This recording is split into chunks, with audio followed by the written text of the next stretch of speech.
Assalamualaikum warahmatullahi wabarakatuh. Waalaikumsalam warahmatullahi wabarakatuh. Gimana? Sehat Pak As? Alhamdulillah sehat. Alhamdulillah jenengan. Alhamdulillah sehat Pak Alhamdulillah As. ya. Terima kasih Pak As. Nggih. Saya diterima di SMP 10 Nggih, dalam nggih. rangka untuk kegiatan CGP, calon guru penggerak angkatan 9, untuk menyelesaikan tugas demonstrasi kontekstual Iya. yang bertemakan tentang pengambilan keputusan dengan nilai-nilai kebajikan, Pak As. Nggih, Nggih. Ya. Untuk kegiatan ini bersifat wawancara, Iya. akan ada 8 pertanyaan, Pak As. Iya, ya, enggak yang apa-apa. akan Monggo. Kalau kami bisa tanyakan. saya jawab. Siap. Kalau tidak bisa, saya mungkin nanti minta waktu untuk saya pelajari lebih lanjut. Nggih. Begitu ya? Iya, terima kasih, Pak Iya. As. Nggih. Langsung saja, Pak As, untuk pertanyaan yang nomor 1. Iya. Selama ini bagaimana Bapak dapat mengidentifikasi kasus-kasus yang merupakan dilema etika atau bujukan moral? Iya. Oke. Baik, terima kasih. Begini ya, artinya apa namanya, bujukan moral atau dilema Etika.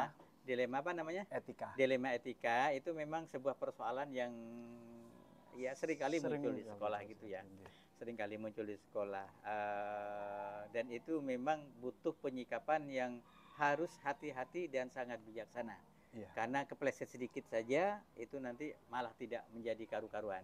Iya. Selama ini yang saya lakukan adalah saya apabila ada persoalan-persoalan itu, maka saya langkah pertama yang saya lakukan adalah turun ke lapangan untuk mengetahui tentang bagaimana kondisi persoalan yang sebenarnya. Mengidentifikasi gitu, Pak, ya? Mengidentifikasi, betul.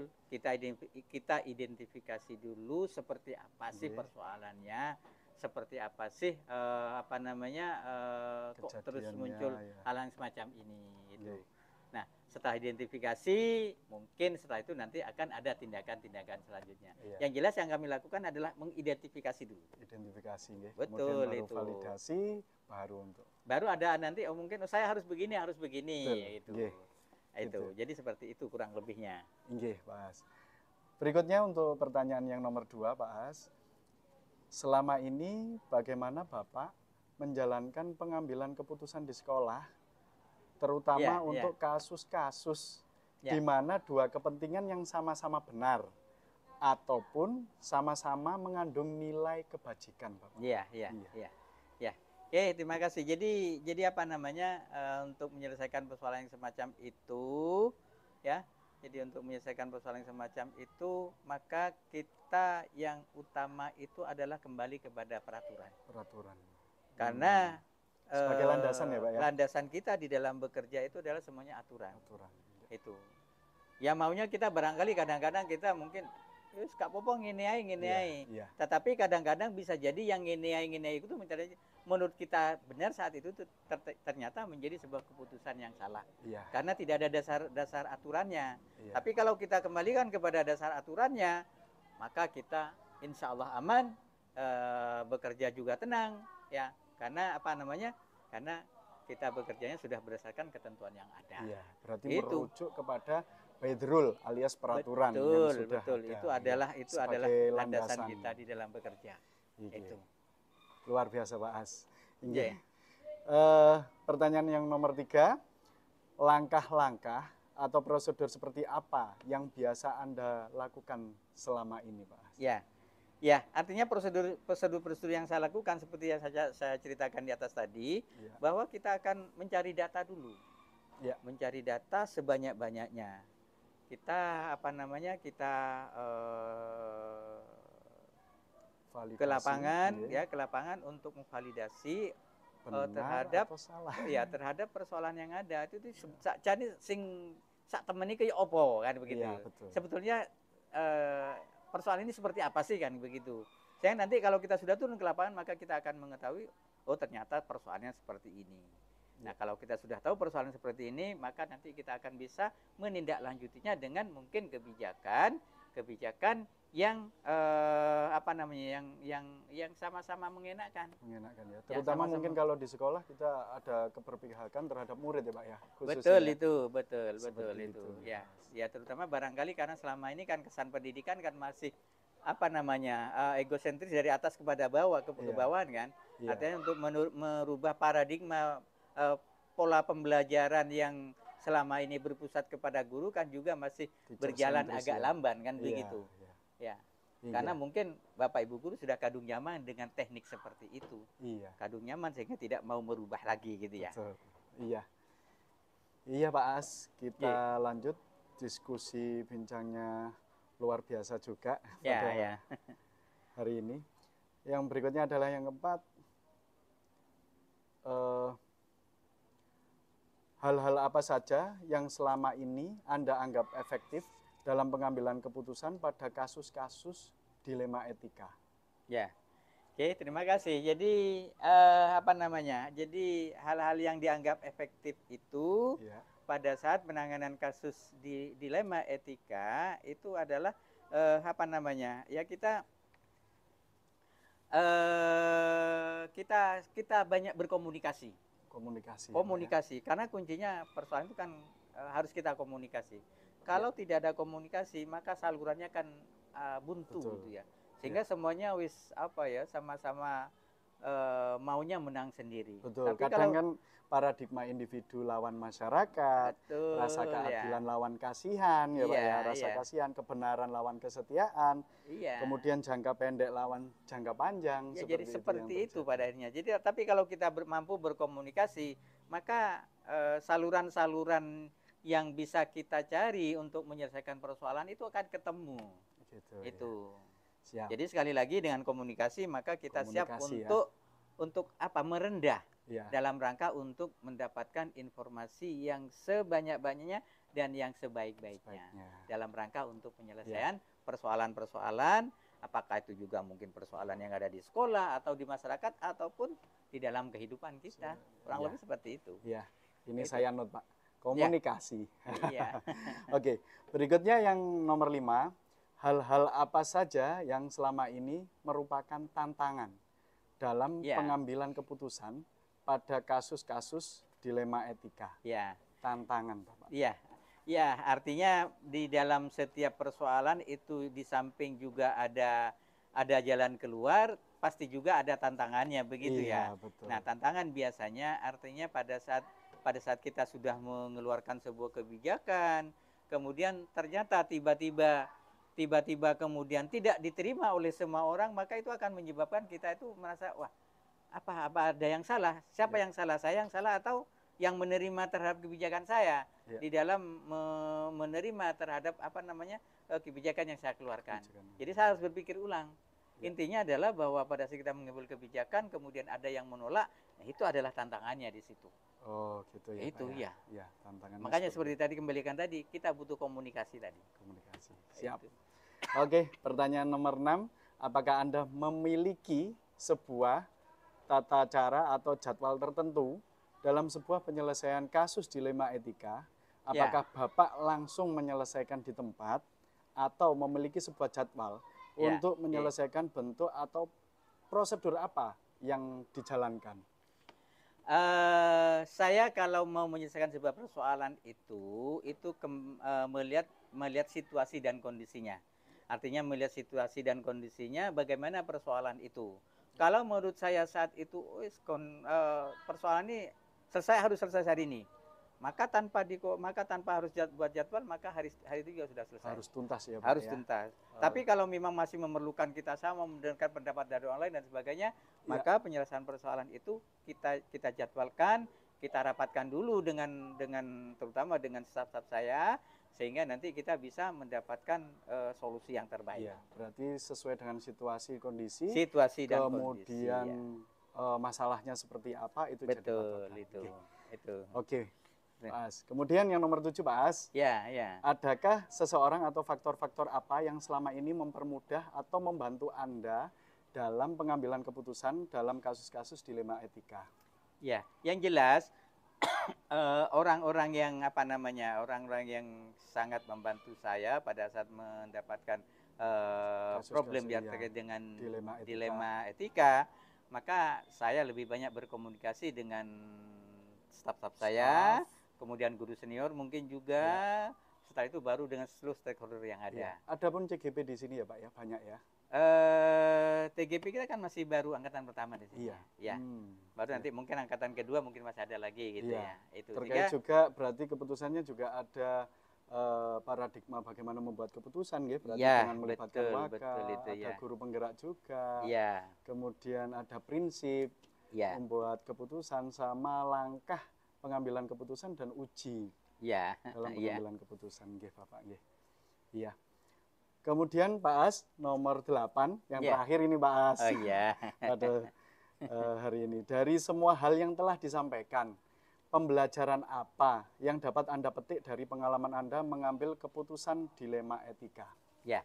Oke, terima kasih.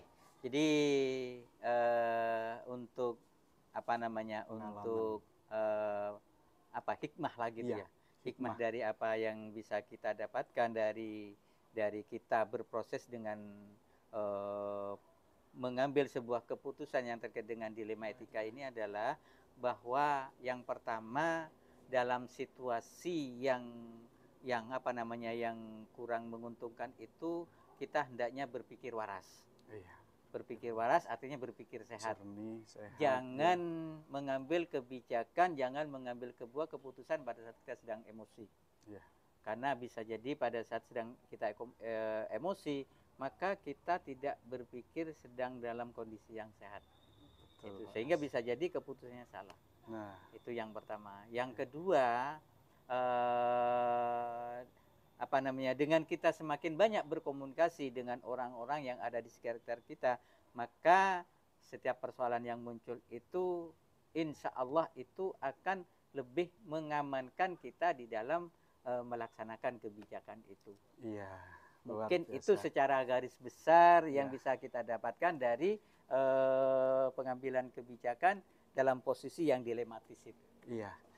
Terima kasih Pak As, luar biasa. Kalau bisa saya simpulkan, berarti Pak As mulai dari mengidentifikasi, kemudian kolaboratif untuk dengan staf dan lain sebagainya, kemudian juga merujuk pada peraturan yang ada. Sehingga benar-benar safe ya pemikiran itu untuk membuat suatu keputusan maupun kebijakan yang terkait dengan masalah sehari-hari khususnya di sekolah dengan harapan yang selalu berpihak pada murid-murid kita ya Pak As ya. Betul. Demikian Pak As, terima kasih banyak atas kegiatan pada hari ini. Inggih Pak Sam, pada kesempatan pagi hari ini wawancara saya berkaitan dengan pengambilan keputusan yang mungkin dilakukan pimpinan terkait dengan kebijakan yang akan diambil. Untuk pertanyaan yang pertama Pak Sam, selama ini bagaimana Anda dapat mengidentifikasi kasus-kasus yang merupakan dilema etika atau rujukan moral? Terima kasih Pak Eris. Kami sebagai pimpinan di suatu lembaga pendidikan, terutama pendidikan, di sini ada beberapa permasalahan yang mempunyai nilai kebenarannya, dua-duanya ada nilai kebenaran dan ada yang nilainya benar satu, yang satunya salah. Namun kita harus tetap menyelesaikan permasalahan itu biar tidak terjadi hal yang tidak diinginkan. Perlu ada koordinasi dengan pihak-pihak lain, mungkin dengan waka, dengan semuanya, dan kita mengidentifikasi permasalahan apa. Nah, dari situ kita nanti bisa mengidentifikasi mana-mana yang harus kita selesaikan dengan baik. Memang hal-hal yang berhubungan dengan tidak melanggar norma, hukum dan sebagaimana itu menjadi dilema etika atau rujukan moral. Namun sini banyak sekali kasus, bukan banyak sih, ada beberapa kasus yang beberapa anak itu masalah pembelajaran. Anak itu yang cari bagaimana kita tetap harus fasilitasi, mengidentifikasi permasalahannya apa yang bisa kita jangan sampai anak itu menjadi hal yang kita tidak menjadi beban pada anak-anak itu. Jadi tetap semangat sekolah itu adalah pendekatan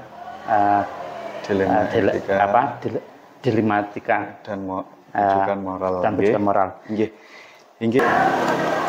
Nggih, Pak Sam selalu memang berkaitan nggih, Pak Ya, Sam nggih. betul. Terkait dengan dilema etika dan bujukan moral. Bujukan nggih. moral, betul. Kemudian untuk pertanyaan yang kedua, Pak Siap, Sam, sih. selama ini bagaimana Anda menjalankan pengambilan keputusan di sekolah Anda?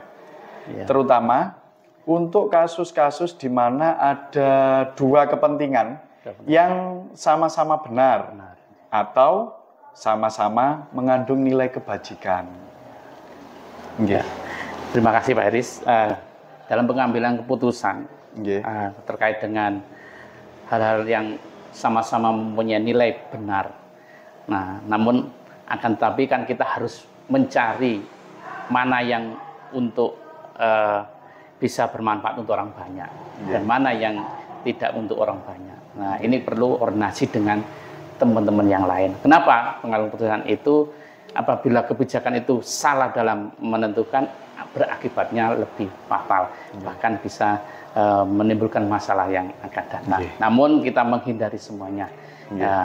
Ya dengan demikian harus tetap kita mengambil kebijakan itu tetap mengandung yang bermanfaat untuk orang banyak yang kita utamakan. Memiliki kebermanfaatan. Bermanfaatnya ya lebih banyak. Bapak pada pertanyaan saya yang nomor 3 ini, yaitu langkah-langkah atau prosedur seperti apa yang biasanya dilakukan oleh Bapak? Ya, terima kasih Pak Iris. Selama ini. Prosedur untuk masalah-masalah yang ada, kita mengidentifikasi dulu permasalahannya yang berkaitan dengan job kerja atau unit yang lain. Dan yang kedua, kita akan melakukan kajian pendapat dari teman-teman yang berkaitan dengan job itu. Karena itu adalah sebagai pertimbangan kami dalam mengambil keputusan biar bermanfaat untuk orang banyak. Pertanyaan saya yang nomor 4 karena akan ada 8 ya Bapak pada pagi hari ini. Hal-hal apa saja yang selama ini Anda anggap efektif Bapak dalam pengambilan keputusan pada kasus-kasus dilema etika? Terima kasih Pak Iris. Dalam kasus pengambilan putusan dilema etika, yang perlu diperhatikan adalah menyederhanakan pokok permasalahannya dan membangun kerjasama dan untuk mengambil kebijakan yang lebih baik. Gitu nggih Bapak nggih. Jadi itu yang perlu kita lakukan. Untuk pertanyaan yang kelima Bapak, hal-hal apa saja yang selama ini merupakan tantangan dalam pengambilan keputusan pada kasus-kasus dilema etika, Bapak? Terima kasih. Wah, ini juga agak repot ini.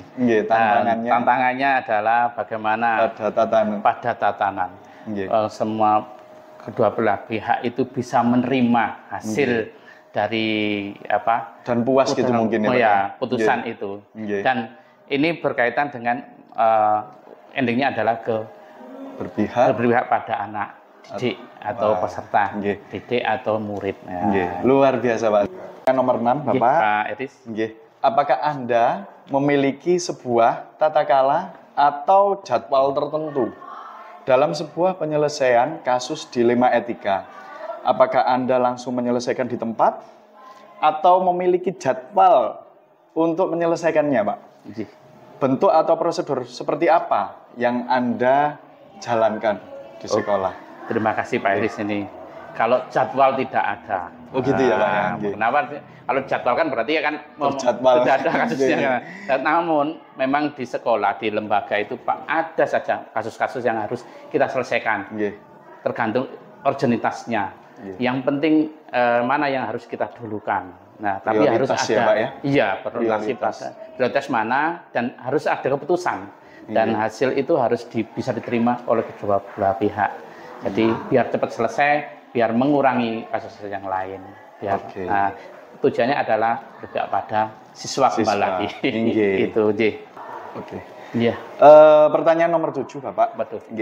Adakah seseorang atau faktor-faktor apa yang selama ini mempermudah atau membantu Anda dalam pengambilan keputusan dalam kasus-kasus dilema etika yang terjadi di sekolah? Terima kasih Pak Iris. Kalau pengambilan keputusan pasti ada teman-teman yang menjadi bahan pertimbangan kami. Nggih. Ada waka, nggih. ya ada guru BK. BK.